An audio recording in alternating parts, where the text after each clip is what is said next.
सभी विद्यार्थियों को मेरा नमस्कार। प्यारे साथियों, श्याम परिवार में आपका स्वागत है। पिछले वीडियो में हमने पढ़ा था, पिछले अध्याय में हमने पढ़ा था कक्षा 10 के सामाजिक विज्ञान में अध्याय 6 केंद्र सरकार। अध्याय 6 में केंद्र सरकार में लोकसभा व राज्यसभा के गठन के बारे में पढ़ा था। आज हम पढ़ेंगे लोकसभा अध्यक्ष और उपाध्यक्ष की योग्यता, कार्यकाल, वेतन, शपथ व शक्तियां। देखिए विद्यार्थियों, इस टॉपिक को हम पढ़े उससे पहले मैं कहना चाहता हूं कि ऑनलाइन क्लासेस में यूट्यूब चैनल में ये मेरा पहला प्रयास है। आप मेरे चैनल को सब्सक्राइब करें ताकि मेरा हौसला बुलंद हो सके, ताकि मैं आपको और अच्छे से पढ़ा सकूं। आइए हम पढ़ते हैं। देखिए लोकसभा का अध्यक्ष और उपाध्यक्ष के बारे में भारतीय संविधान के अनुच्छेद 93 में यह उल्लेख किया गया है कि लोकसभा स्वयं अपने सदस्यों में से किसी एक को अध्यक्ष और उपाध्यक्ष के रूप में चुनेगी। तो लोकसभा अध्यक्ष का जो चुनाव होता है उसकी जो तारीख है वो राष्ट्रपति के द्वारा निर्धारित की जाती है, और लोकसभा का जो उपाध्यक्ष होता है यदि उसका पद रिक्त है तो उपाध्यक्ष के चुनाव की जो तिथि है वो लोकसभा अध्यक्ष के द्वारा निर्धारित की जाती है। सबसे पहले हम पढ़ते हैं लोकसभा अध्यक्ष और उपाध्यक्ष बनने के लिए क्या योग्यता होनी चाहिए। देखिए, भारत का नागरिक होना चाहिए, पागल नहीं होना चाहिए, दिवालिया नहीं होना चाहिए, केंद्र सरकार और राज्य सरकार में किसी लाभ के पद पर आसीन नहीं होना चाहिए, और न्यूनतम जो आयु है वो 25 वर्ष होनी चाहिए। आयु जो है वो 25 वर्ष से उससे अधिक होनी चाहिए। हमने लोकसभा के गठन में पढ़ा था। आइए हम उसके बारे में पढ़ते हैं शपथ, है ना, शपथ के बारे में। देखिए लोकसभा अध्यक्ष और उपाध्यक्ष को शपथ कौन दिलवाता है। भारतीय संविधान में लोकसभा अध्यक्ष और उपाध्यक्ष के शपथ का कोई उल्लेख नहीं मिलता है। यानी लोकसभा अध्यक्ष और उपाध्यक्ष को उन्हें उनके पद को संभालने के लिए उनके पद को संभालने के लिए कोई भी प्रतिज्ञा या शपथ नहीं लेनी पड़ती है। अगर हम शपथ की बात करें तो लोकसभा का सदस्य होने के नाते उन्हें शपथ लेनी होती है। यानी कि लोकसभा का सदस्य होने के नाते उन्हें शपथ लेनी पड़ती है। उसके बाद में हम पढ़ते हैं, देखिए वेतन के बारे में। वर्तमान में लोकसभा अध्यक्ष का जो वेतन है वो 4 लाख रुपए है। भारत की संचित निधि कोष से उन्हें उनका वेतन दिया जाता है, और भारत की संसद लोकसभा अध्यक्ष और उपाध्यक्ष का वेतन समय समय पर निर्धारित करती है। उसके बाद में हम पढ़ते हैं कार्यकाल, लोकसभा अध्यक्ष और उपाध्यक्ष का कार्यकाल। देखिए वैसे हमने पढ़ाई था कि लोकसभा का कार्यकाल, इनका जो कार्यकाल होता है वो 5 वर्ष का होता है, परंतु लोकसभा अध्यक्ष और उपाध्यक्ष तब तक अपने पद पर बने रह सकते हैं जब तक वे लोकसभा के सदस्य हैं। जब तक वे लोकसभा के सदस्य हैं, लोकसभा से उनकी सदस्यता समाप्त होने के पश्चात उनका पद रिक्त माना जाता है। और लोकसभा का जो अध्यक्ष होता है वह तब तक अपने पद पर बना रह सकता है जब तक, आपको पता है कि जो निर्वाचन की जो तिथि है, यानी कि अगले जो आम चुनाव आएंगे प्रत्येक 5 साल में, आपको पता है कि लोकसभा के चुनाव होते हैं, तो अगले जो आम चुनाव के जो बाद में जो नई लोकसभा की जो प्रथम बैठक होती है, नई लोकसभा की जो प्रथम बैठक होती है, उस प्रथम बैठक के पहले तक उसका कार्यकाल होता है। और लोकसभा का आपको पता है कि कार्यकाल वैसे 5 वर्ष का होता है, परंतु अविश्वास प्रस्ताव के द्वारा लोकसभा का पहले भी उसे भंग किया जा सकता है, लोकसभा का विघटन हो सकता है। तो ऐसी परिस्थिति में भी लोकसभा का अध्यक्ष अपने पद पर बना रह सकता है। और नई जो प्रत्येक 5 साल में जो नई लोकसभा का गठन होता है, तो नई लोकसभा अपनी प्रथम बैठक में क्या करती है, फिर से एक नए लोकसभा अध्यक्ष का क्या करती है, फिर से एक नए लोकसभा अध्यक्ष का निर्वाचन करती है।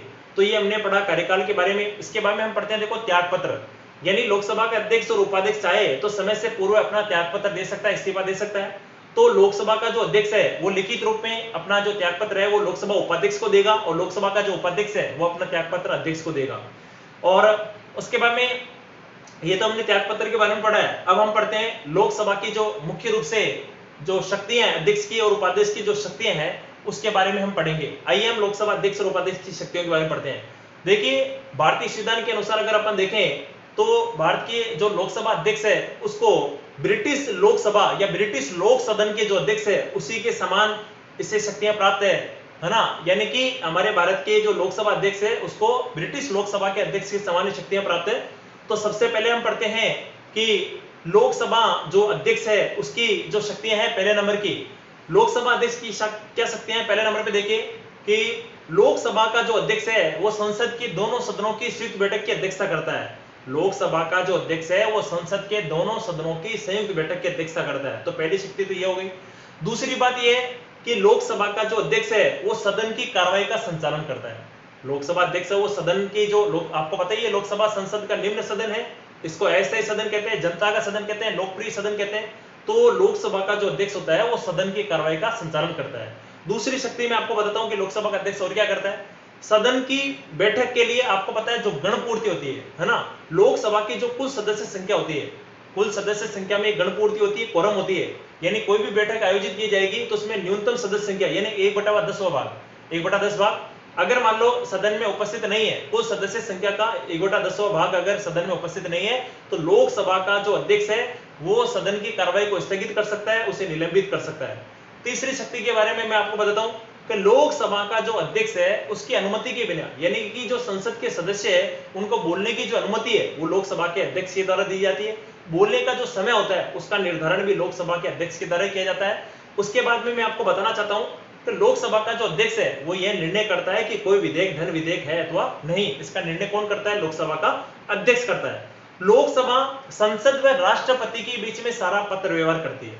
लोकसभा का जो अध्यक्ष है वो संसद के बीच में और राष्ट्रपति के बीच में जितनी भी सारे के सारे जो पत्र व्यवहार है किसी प्रस्ताव को लेकर के, बिल को लेकर के, तो सारा का सारा पत्र व्यवहार लोकसभा अध्यक्ष के द्वारा ही किया जाता है। उसके बाद में देखो, लोकसभा की अनुमति के बिना, अगर अपन देखें लोकसभा की अनुमति के बिना संसद भवन में कोई भी परिवर्तन नहीं किया जा सकता, ये भी इसकी शक्ति है। उसके बाद में लोकसभा का जो अध्यक्ष होता है वो आपको पता है कि सदन में शांति व्यवस्था बनाए रखता है, कानून व्यवस्था बनाए रखता है और मान मर्यादा बनाए रखता है, अनुशासन बनाए रखता है। अगर मान लो कोई सांसद अनुशासन का पालन नहीं करता है तो लोकसभा का जो अध्यक्ष होता है वह उसे दंडित कर सकता है ना। और अब देखो एक चीज मैं आपको और बताना चाहता हूं कि लोकसभा का जो अध्यक्ष है अगर मान लो उसके पद से हटाना है, उसको उसके पद से हटाना है तो लोकसभा अध्यक्ष और उपाध्यक्ष को 14 दिन पूर्व सूचना देकर के उन्हें उनके पद से हटाया जा सकता है। और इसके लिए क्या करना पड़ेगा कि जो लोकसभा की जो तत्कालीन सदस्य संख्या है, उनमें 50 सदस्यों का, है ना, 50 सदस्यों के समर्थन के साथ एक प्रस्ताव पारित होगा और 50 सदस्यों के समर्थन के साथ एक प्रस्ताव पारित होगा और 14 दिन पूर्व सूचना देकर के लोकसभा अध्यक्ष और उपाध्यक्ष को, है ना, लोकसभा में जो सदन की जो कुल सदस्य संख्या है उसके 2/3 बहुमत के माध्यम से लोकसभा अध्यक्ष और उपाध्यक्ष को उन्हें उनके पद से हटाया जा सकता है। ये भी अपने को ध्यान रखना है। उसके बाद में मैं आपको बताना चाहूंगा कि इसकी अगली शक्ति क्या है कि लोकसभा का जो अध्यक्ष होता है वो आपको पता है कि सदन में कुछ समितियों का पदेन सभापति होता है। लोकसभा का जो अध्यक्ष होता है वो सदन में कुछ समितियों का पदेन सभापति होता है और इन समितियों के निर्देशन में क्या करता है? कार्य किया जाता है। इन समितियों के निर्देशन में कार्य किया जाता है। ये भी इसकी महत्वपूर्ण शक्ति है। उसके बाद में मैं आपको बताना चाहूंगा कि लोकसभा का जो अध्यक्ष होता है वो सदन के जो नेता होते हैं, जो भी सदन के नेता हैं, उन सदन के नेता से परामर्श करके, सदन के नेताओं से क्या करके? परामर्श करके निश्चित विषयों के संबंध में, जो भी निश्चित किए गए विषय है उनके संबंध में आपको पता है वाद विवाद, है ना, उनसे संबंधित आपको पता है कि वाद विवाद से संबंधित विषयों पर क्या करता है? निश्चय करता है, निर्णय करता है। तो ये कार्य भी कौन करेगा? लोकसभा का अध्यक्ष करता है।